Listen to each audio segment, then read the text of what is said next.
میں نے آیت کریمہ تلاوت کر دی جس آیت کریمہ میں اللہ تبارک و تعالی نے ایمان والوں کو مخاطب کیا ہے اور اللہ تبارک و تعالی نے ان کو مخاطب کر کے ان کو ایک حکم دیا ہے، وہ یہ ہے کہ اے ایمان والو،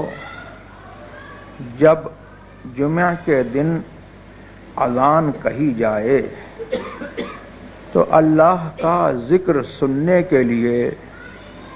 چل پڑو اور اپنے بزنس کو، خرید و فروخت کو چھوڑ دو۔ اس آیت کریمہ سے جمعہ کی دن کی اہمیت معلوم ہوئی۔ اس کی اہمیت کے لیے اور تمام دنوں پر اس کی فضیلت کے لیے یہ کافی ہے کہ اللہ تبارک و تعالی نے اپنے کلام مجید فرقان حمید میں، اس کلام میں جو کبھی فنا نہیں ہوگا، ہمیشہ رہے گا، اس کلام میں جمعہ کے دن کا ذکر فرما دیا اور جمعے کی اذان کا بھی ذکر فرمایا اور نماز کا بھی ذکر فرمایا اور اتنا یہ اہتمام فرمایا کہ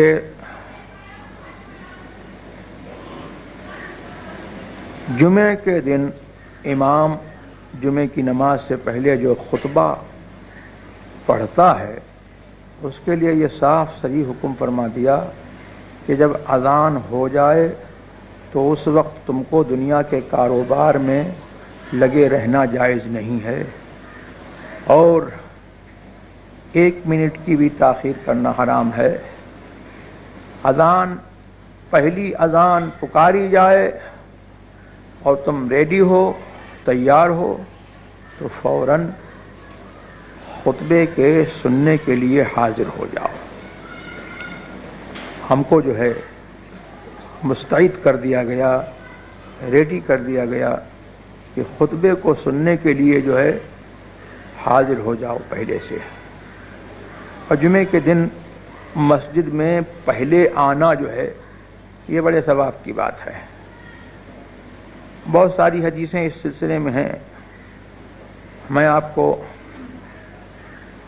ایک حدیث سناتا ہوں۔ سرکار ابد قرار جناب احمد مجتبی محمد مصطفیٰ صلی اللہ تبارک و تعالی علیہ وسلم کا ارشاد ہے کہ جو جمعہ کے دن جلدی اٹھے، جلدی اٹھنا تو صبح کے کو جلدی اٹھنا یہ تو مسلمان کی ڈیوٹی ہے، ہر دن کی ڈیوٹی ہے اور ہر دن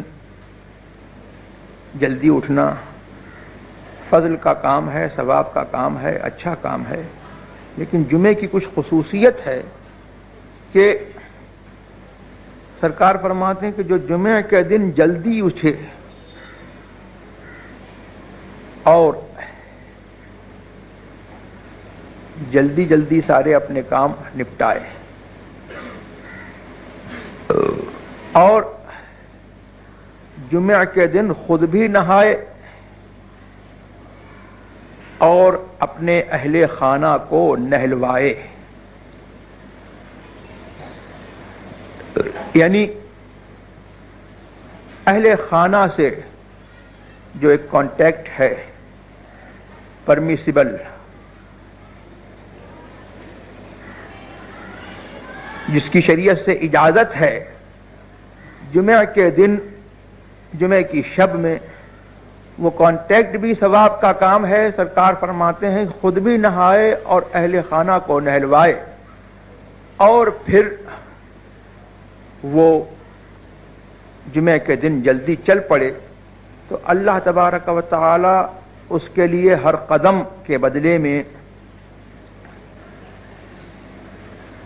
10 نیکیاں لکھے گا اور اس کی 10 برائیاں دور فرمائے گا اور اللہ تبارک و تعالی اس کے 10 درجے بلند فرمائے گا. اور دوسری حدیث میں یہ ہے کہ سرکار نے فرمایا کہ جمعے کے دن فرشتے لکھتے رہتے ہیں کہ کون مسجد میں پہلے آیا، پھر کون پہلے آیا، پھر کون پہلے آیا، یہاں تک کہ جب مسجد جو ہے بھر جاتی ہے اور امام خطیب خطبے کے لیے بیٹھ جاتا ہے تو یہ خطبے کا اتنا اہتمام جو ہے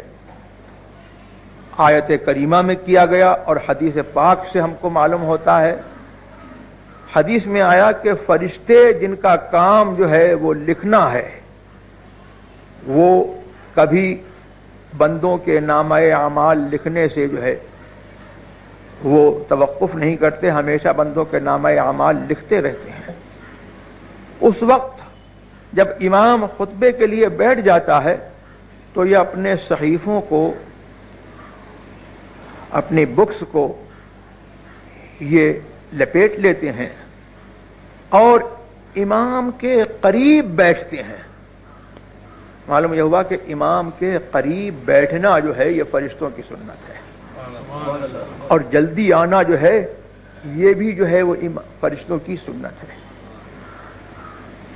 اور امام کے قریب بیٹھ کر کے اپنا وہ کام موقوف کر دیتے ہیں اور جب وہ خطبہ شروع کرتا ہے تو ہمتن گوش ہو کر کے، خاموش ہو کر کے اس کے خطبے کو سنتے ہیں. تو خطبے کو سننے کا یہ ادب بھی ہے اور یہ ہماری اور آپ کی ڈیوٹی بھی ہے کہ جب خطبہ شروع ہو تو خطبے کے سننے کے لیے جو ہے پہلے سے حاضر ہوں. اسی لیے جو ہے مستعد کیا گیا اور یہ مسئلہ بیان فرماتے ہیں علماء کہ اذان اول ہو جانے کے بعد جو ہے اب جائز نہیں ہے کہ دیر لگائے. تیار ہو گیا ہے تو فوراً مسجد میں آئے بلا تاخیر، اور اگر تیار نہیں ہوا ہے تو جلدی سے تیاری کر کے جو ہے مسجد میں حاضر ہو جائے. بہت سے لوگ یہ انتظار کرتے رہتے ہیں کہ اب دوسری اذان ہوگی تو ہم چلیں گے، اور بہت سے لوگوں کو یہ بھی دیکھا کہ امام خطبے کے لیے کھڑا ہوا ہے، خطبے کے لیے بیٹھ گیا ہے یا خطبہ دے رہا ہے تو مسجد میں حاضر ہو رہے ہیں، اور پھر جب مسجد میں حاضر ہوتے ہیں تو آئے پیچھے اور چاہتے ہیں کہ ہم کو آگے جگہ ملے. جہاں آدمی پہنچا، جس جگہ اس کو جگہ ملی، اس کے اوپر لازم ہے کہ وہیں پر وہ بیٹھ جائے اور آگے بڑھنے کی کوشش نہ کرے. حدیث میں سرکار نے ارشاد فرمایا کہ جو جمعے کے دن گردنیں پھلانگے گا، قیامت کے دن اللہ تبارک و تعالی اس کی گردن کو پل بنا دے گا کہ لوگ اس سے پھلانگ کر کے جائیں گے. اور صف کا مسئلہ ذکر ہے کہ صف میں خلل اور جگہ چھوٹنا نہیں چاہیے، اور ایک صف پوری ہو جائے پھر دوسری صف بنائی جائے، پھر تیسری صف بنائی جائے. تو اگر صف کے اندر اگر کسی نے خلل چھوڑ دیا، بیچ میں جگہ ہے، تو سرکار نے فرمایا کہ جو کسی صف کو ملائے اللہ تبارک و تعالی اس کو ملائے، اور جو کسی صف کو منقطع کرے، حدیث میں آیا کہ اللہ تبارک و تعالی اس کو منقطع کرے. اور تسویت صفوں کو برابر کرنا جو ہے یہ اتنا اہم کام ہے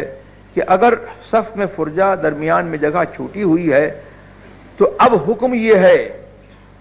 وہی شخص جو پیچھے آیا جس کو گردن پھلانگنا حرام ہے، اب اس صورت میں جب وہ دیکھ رہا ہے کہ آگے جگہ چھوٹی ہوئی ہے تو شریعت کی طرف سے اس کو اجازت ہے اور اس کو حکم ہے کہ وہ گردن پھلانگ کر کے آئے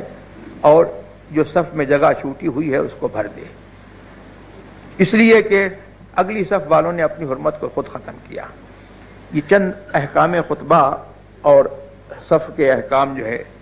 وہ میں نے بیان کر دیے. اور یہ جو خطبے کی اہمیت ہے یہ کس وجہ سے ہے؟ اس لیے کہ اس میں قرآن پڑھا جاتا ہے، خطبے میں قرآن پڑھا جاتا ہے، اسی لیے قرآن کریم میں ایک جگہ یہ فرمایا گیا وَإِذَا قُرِئَ الْقُرْآنُ فَاسْتَمِعُوا لَهُ وَأَنصِتُوا لَعَلَّكُمْ تُرْحَمُونَ،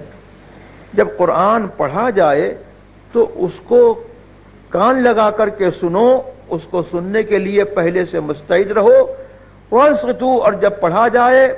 پڑھ رہا ہو قاری تو چپکے رہو، لعلکم ترحمون، تاکہ تمہارے اوپر رحمت ہو۔ مفسرین کرام اس جگہ پر فرماتے ہیں کہ یہ آیت بعض لوگ کہتے ہیں کہ خطبے میں اتری، اور بعض لوگ کہتے ہیں کہ تلاوت قرآن کے بارے میں اتری، اور صحیح یہ ہے کہ اس آیت کریمہ سے جو ہے یہ دونوں موقع پر اتری ہے، اور اس آیت کریمہ سے جو ہے اس کے مفہوم سے، ظاہری مفہوم سے یہ ثابت ہوتا ہے کہ قرآن کی تلاوت خطبے کے دوران ہو یا خطبے کے باہر ہو یا نماز میں ہو، اس کا ادب یہ ہے کہ آدمی جو ہے کان لگا کر کے اس کو سنے اور اس کی تلاوت کے دوران جو ہے وہ خاموش بیٹھا رہے۔ بہت سے لوگوں کو دیکھا گیا ہے کہ آیت درود پڑھی جاتی ہے، ان اللہ و ملائکتہ یصلون علی النبی، جب ابھی قاری علی النبی پر پہنچا تو بہت سے لوگ جو ہے درود شریف زور سے پڑھتے ہیں، بہت سے لوگ جو ہے کہیں اور جگہ رواج ہے کہ حق نبی کا نعرہ لگاتے ہیں، تو حق نبی جو ہے وہ برحق ہے، حق نبی کہنا برحق ہے، نبی ہمارے برحق ہیں، سبحان اللہ۔ لیکن اس موقع پر ہم کو یہ حکم نہیں ہے کہ ہم قراءت کے دوران جو ہے کوئی آواز نکالیں، بلکہ قرآن نے ہم کو حکم دیا ہے کہ ہم خاموشی سے سنیں اور ہمتن گوش ہو کر کے سکوت اور سکون کے ساتھ بیٹھے رہیں اور قرآن کریم کو سنتے رہیں۔ اسی لیے جب درود کی آیت پڑھی جائے تو علماء فرماتے ہیں کہ زبان سے درود پڑھنا جو ہے اس صورت میں منع ہے، بلکہ دل سے جو ہے درود پڑھے۔ اسی طور پر اگر خطبے میں سرکار کا نام آ جائے تو دل میں درود بھیجے، اور زبان سے جو ہے درود یا ذکر وغیرہ جو ہے وہ خطبے کے دوران جو ہے پڑھنا منع ہے۔ کیوں؟ اس لیے کہ خطبے میں قرآن پڑھا جاتا ہے، تو قرآن کا اللہ تبارک و تعالی نے یہ اہتمام کیا کہ جب ابھی خطیب نے قرآن پڑھا نہیں ہے لیکن پہلے سے ہم کو مستعد کر دیا گیا کہ ہم کو معلوم ہے کہ خطیب قرآن پڑھے گا، اس وجہ سے ہم کو مستعد کر دیا گیا کہ تم اس خطبے کے دوران جو ہے بولو مت، بات مت کرو، اور یہاں تک کہ بھلائی کا حکم دینا یہ بڑا اچھا کام ہے، اور یہ ایک ڈیوٹی ہے مسلمان کی۔ اگر سمجھتا ہے کہ میرے کہنے سے جو ہے وہ کام کرے گا، اچھا کام کرے گا اور برائی سے رک جائے گا، تو اس پر فرض ہے کہ اس کو بھلائی کا حکم دے اور برائی سے روکے۔ لیکن دوران خطبہ سرکار نے ارشاد فرمایا کہ اگر خطیب جو ہے خطبہ دے رہا ہے اور اس صورت میں تم نے یہ کہا دوسرے شخص سے جو تمہارے برابر بیٹھا ہوا ہے اور تم نے اس سے کہا کہ خاموش ہو جاؤ، تو حدیث میں فرمایا فقط لغوتا، تو نے بیکار بات کی، ہاں اشارے سے اس کو خاموش رہنے کا حکم دے، اور خطبے کے دوران جو ہے وہ خاموشی سے سنتا رہے اور خاموشی ہمتن گوش ہو کر کے خطبہ سنتا رہے اور سکون کے ساتھ بیٹھا رہے۔ یہی حکم جو ہے قریب والے کا بھی ہے اور یہی حکم جو ہے دور والے کا بھی ہے۔ اب تو لاؤڈ اسپیکر ایجاد ہو گیا ہے، لاؤڈ اسپیکر سے جو ہے آواز دور تک پہنچ جاتی ہے، پہلے لاؤڈ اسپیکر نہیں تھا تو بھی یہ حکم تھا، اور آج بھی یہ حکم ہے کہ بائی دا وے اگر لاؤڈ اسپیکر کی آواز نہیں پہنچ رہی ہے یا مشین فیل ہو گئی ہے، آپ دیکھ رہے ہیں کہ خطیب جو ہے وہ خطبے میں مشغول ہے، آپ کو معلوم ہے کہ خطیب امام جو ہے خطبہ دے رہا ہے، تو اس صورت میں دور والوں کو بھی یہ حکم ہے کہ وہ خاموشی کے ساتھ جو ہے وہ بیٹھے رہیں۔ اور لاؤڈ اسپیکر کا استعمال جو ہے اذان میں اور خطبے میں جو ہے کیا جائے گا، اس کا استعمال اذان میں اور خطبے میں جائز ہے، اور نماز جو ہے وہ نہایت احتیاط کا محل ہے۔ نماز کے اندر جو ہے ہمارے علماء کرام، حضور مفتی اعظم ہند رضی اللہ تبارک و تعالی عنہ، حافظ ملت سید العلماء مولانا سید علی مصطفیٰ میاں صاحب رحمۃ اللہ تعالی علیہ، حضور مجاہد ملت مولانا حبیب الرحمان صاحب اور بکثرت علماء اہل سنت والجماعت کا یہ فتویٰ ہے کہ لاؤڈ اسپیکر کا استعمال جو ہے وہ نماز میں جائز نہیں ہے۔ اب جہاں پر رواج پڑ گیا ہے تو کم سے کم اتنا ہونا چاہیے کہ مبلغ بیچ میں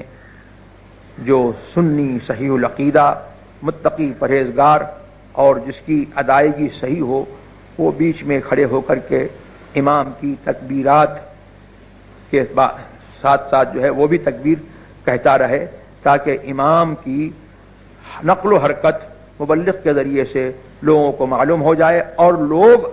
لاؤڈ اسپیکر کی آواز پر ریلائی نہ کریں، اس پر اعتماد نہ کریں، تو اس صورت میں ان لوگوں کی نماز جو ہے وہ صحیح ہو جائے گی۔ یہ چند مسائل میں نے بیان کر دیے۔ اللہ تبارک و تعالی توفیق عطا فرمائے حسن عمل کی۔